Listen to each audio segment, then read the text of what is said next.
경찰이 공공기관 인사채용 비리를 석 달 동안 수사했습니다. 실력이 안 되는 선수를 체전에 출전시키거나 인사 편의를 봐주고 돈을 챙긴 공무원들이 적발됐습니다. 일부러 교통사고를 내 보험금을 챙긴 일당이 경찰에 붙잡혔습니다.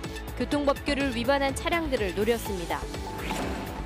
군사정권 시절 조작된 간첩 사건, 이른바 김제 일가족 간첩단 사건의 피해자들이 피해 보상을 요구하고 나섰습니다. 익산의 한 동물보호센터에서 유기견 사체가 무더기로 나와 논란인 가운데 유기견들의 처리를 두고 잇따라 의혹이 불거지고 있습니다. 여러분 안녕하십니까? JTV 8시 뉴스입니다. 경찰이 공공기관 인사채용 비리에 대한 특별단속을 벌이고 있습니다.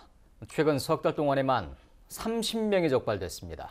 네, 실력이 안 되는 선수들의 기록을 바꿔 체전에 출전시키고 인사 편의를 대가로 돈을 받은 공무원 등이 줄줄이 입건됐습니다. 보도에 정원익 기자입니다. 지난 2014년부터 제43회와 44회 전국소년체전은 각각 인천과 제주에서 열렸습니다. 전북수영연맹이 이 두 체전에 선수들을 출전시키기 위해 선발대회 기록을 조작한 것으로 드러났습니다. 자유형 등 종목마다 체전에 출전할 수 있는 기준 기록이 있는데 이에 못 미치는 선수 15명의 기록을 바꿔 부정 출전시킨 겁니다. 선수들이 약간의 차이로 못 나가면은 그걸 약간 기록을 수정을 해가지고 선발을 시켜줬다는 그런 부분을 가지고 지금. 경찰은 전북수영연맹 임원 A씨 등 2명을 불구속 입건했습니다. 정읍시에서는 승진과 전보 등 인사 편열 대가로 돈을 받아 챙긴 고위 공무원 B씨가 경찰에 적발됐습니다. 지난 2016년 부하 직원 2명으로부터 200만 원어치의 상품권을 받은 것으로 알려졌습니다. 퇴직을 앞두고 공로연수에 들어갈 예정이던 B씨는 대기 발령 상태입니다. 근무는 어쨌든 이제 총무과 대기에 오고 있든지 공로연수 다 들어가는 그 부류 속에 나이가 되어 있어서 최근 석 달 동안 공공기관 인사채용 비리 특별단속을 벌인 전북경찰은 이들을 포함해 모두 10명을 입건했습니다. 또 일가족 채용 비리에 연루된 완주 군의원 등 20명에 대해서는 수사를 진행 중이라고 밝혔습니다. JTB 뉴스 정원익입니다. 일부러 사고를 내 보험금을 챙긴 일당이 경찰에 붙잡혔습니다. 교통법규를 위반한 차량이 범행 대상이었습니다. 나금동 기자가 보도합니다.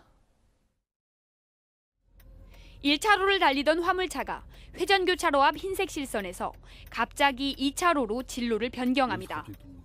2차로에서 직진하던 차량이 멈추지 않고 뒤에서 그대로 들이받자 화물차는 기우뚱하며 거의 뒤집어질 뻔합니다. 그 순간에 좀 당황을 많이 했었죠. 보험 처리 여기로 이제 합의가 돼가지고 보험 청구를 한 1,300만 원 정도 보험금 청구가 된 걸로 알고 있고. 평범한 접촉사고처럼 보이지만 사실은 보험금을 노린 사기극이었습니다. 주범 32살 김모 씨 등 6명이 실선에서 차선 변경을 한 운전자의 잘못이 큰 점을 이용해 보험금을 타내려 사고를 낸 겁니다.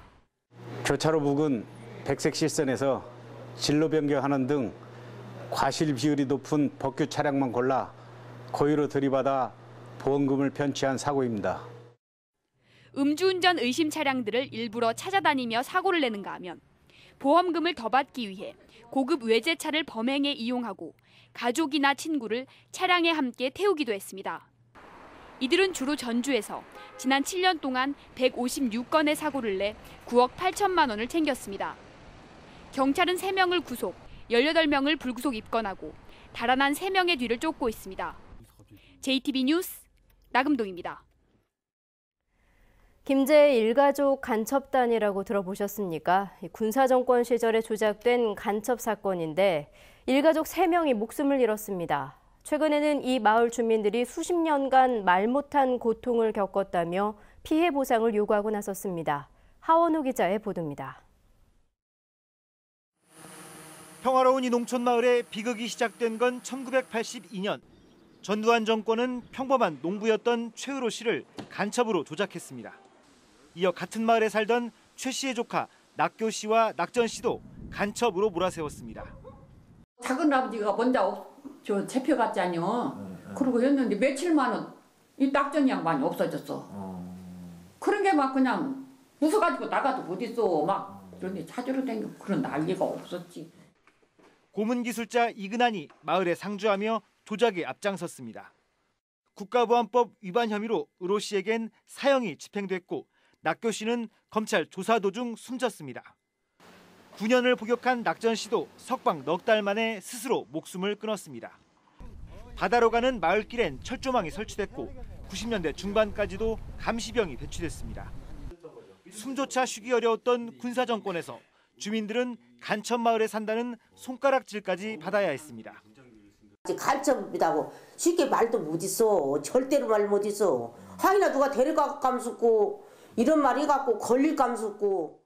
법원은 34년이 흐른 지난해 김제 가족간첩단 사건 피해자들에게 무죄를 선고했습니다.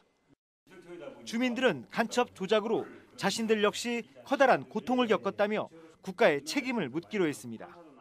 평화로운 마을을 국가가 간첩 마을로 낙인을 찍었습니다. 그 주민들이 34년 동안 그 고통 속에서 살아왔습니다. 이제는 국가가 나서서 냉가슴으로 수십 년 세월을 보내야 했던 이른바 간첩마을 주민들에게 국가가 어떤 답을 내놓을지 주목됩니다. JTB 뉴스 하원호입니다.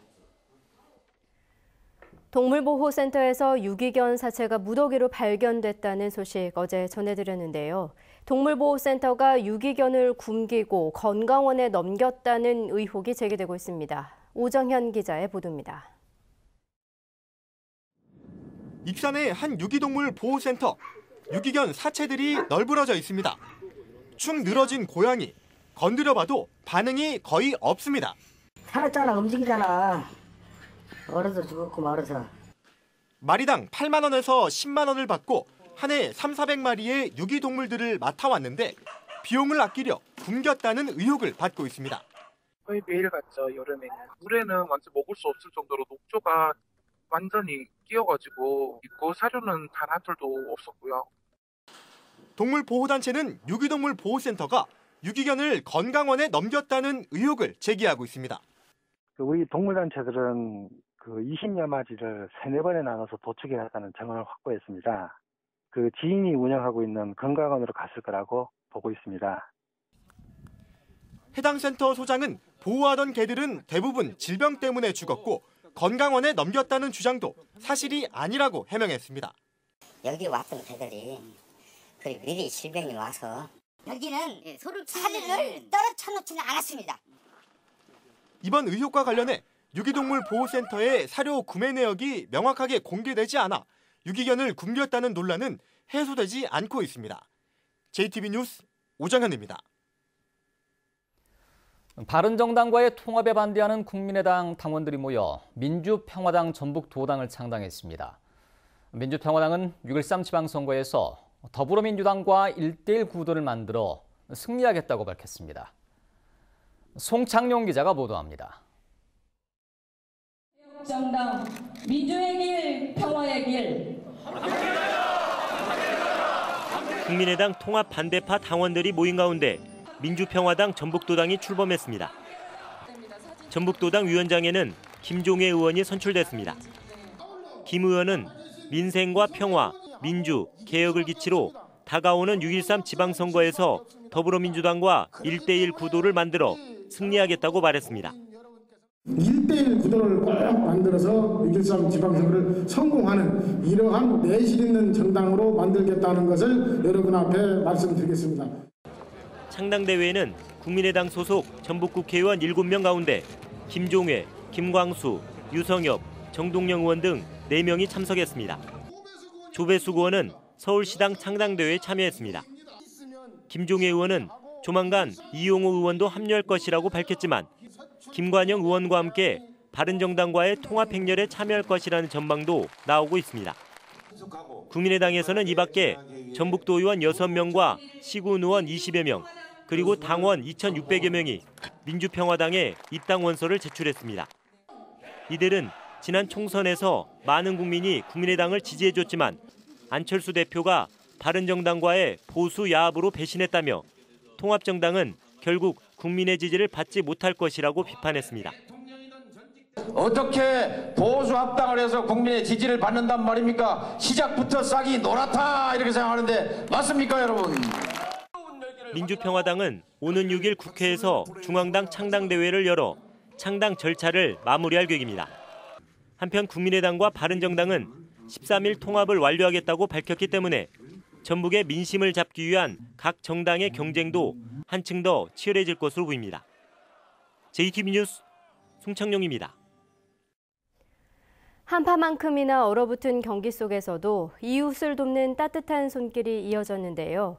그래서인지 전북의 이웃돕기 모금액이 올해로 19년 연속 목표액을 넘어섰습니다. 주혜인 기자의 보도입니다. 올해 초 91살 박정목 할머니는 면사무소를 찾았습니다. 예전부터 조금씩 모아온 1,000만 원을 어려운 이웃에게 주고 싶었기 때문입니다. 돈 없어서 공부도 간신히 가르쳤어요. 그래서 한번 면이라도 그 장학금이라도 그래서 이제 한 번이라도 하려고 그랬는데 면에 갖다 줘보라고 했더니 한국전쟁으로 남편을 여인 뒤 인삼농사를 지으며 홀로 아들을 키운 할머니는 항상 베푸는 삶을 살아왔습니다. 보훈가족으로서 국가의 도움을 받은 만큼 앞으로도 다른 사람을 도우며 살고 싶다는 게 할머니의 바람입니다. 놈이고 동무관이고 누구고 없다면 안 좋아. 마음이 안 좋아. 그래서 이렇게 한 번이라도 해보는 게 얼마나 좋냐. 이러한 도움의 손길에 힘입어 전라북도 사랑의 열매는 19년 연속 목표액을 달성했습니다. 73일 동안 74억 9천여만 원이 모여 목표액인 74억 6천여만 원을 넘겼습니다. 도민들의 작은 정성 하나하나가 목표를 달성하는 원동력이 됐습니다. 개인 기부가 52억 1천여만 원으로 전체 기부액의 70%를 차지했는데 22억 8천만 원인 기업 기부액의 2배를 넘었습니다. 올해도 전북 도민들이 정성 어린 참여로 사랑의 온도 100도를 달성할 수 있었습니다. 도민들이 소중한 성금은 우리 전북 도민이 어려운 이웃을 위해 전달하도록 하겠습니다. 한파만큼이나 얼어붙은 경기 속에서도 힘든 이웃들을 위한 도움의 손길이 우리 사회를 따뜻하게 만들고 있습니다. JTB 뉴스 주혜인입니다. 교통사고로 불길에 휩싸인 차량에서 운전자를 구한 시내버스 기사 61살 이종근 씨에게 전주시가 의로운 시민상을 수여했습니다. LG 복지재단도 차량이 폭발할 수 있는 위급한 상황에서 인명을 구하기 위해 차량에 뛰어든 이 씨의 용기 있는 행동을 격려하기 위해 이 씨를 LG 의인상 수상자로 선정했다고 밝혔습니다. 이 씨는 지난 26일 전주 세무서 앞 도로에서 불길에 휩싸인 차량을 발견하자 운행하던 버스를 멈춘 뒤 사고 차량으로 달려가 핸들과 운전석 사이에 끼어 빠져나오지 못하던 운전자를 구했고 이 과정에서 가벼운 화상을 입었습니다. 국제로타리 3670지구 전주 풍남 로타리 클럽이 건강검진 차량을 구입해 전주 예수병원에 기증했습니다. 예수병원은 건강검진 차량을 이용해 의료기관이 없는 농어촌 지역을 돌며 주민에게 다양한 의료 서비스를 제공하게 됩니다.